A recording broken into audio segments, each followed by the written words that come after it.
Queensland being a crucial political battleground this election, Julie Gillard avoided the waiting public and the issues of the launch of the ALP's campaign in Brisbane. It could be either. While Labor officially announced their major campaign policies inside the convention centre, several issues which didn't make the cut were being discussed outside. We've just met a really interesting character. Can you tell us who you are? I'm the climate elephant, and everyone's been ignoring me, despite the fact I'm in the room.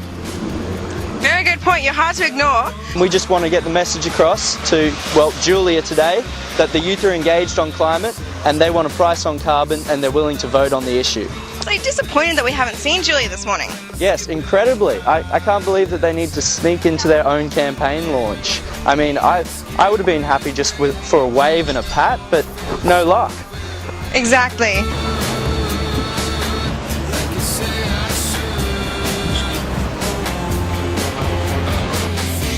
The war on drugs hasn't even made it onto the agenda, has it? They haven't even talked about it.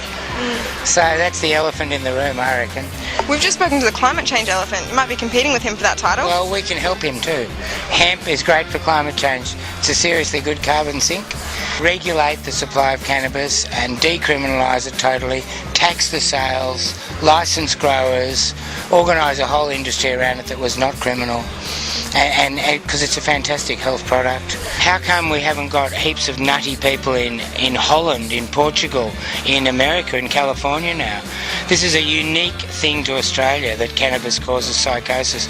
I reckon prohibition's causing heaps of mental health problems, and if we can regulate proper cannabis that's grown organically, let's say, without all the chemicals and some quality control, I think it'll disappear that. I'm not saying it's for everyone, like no drugs are, but that's not the problem, and prohibition's making it worse.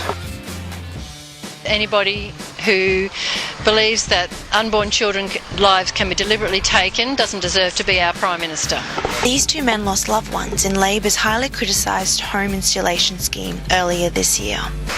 The programme, the whole stimulus package, is something that's ploughed Australia into debt. It's something that has the money's been wasted and lives have been wasted, and we could have got through this recession easily without it. I'd rather no stimulus and these guys still be alive, and I think a lot of Australia would too.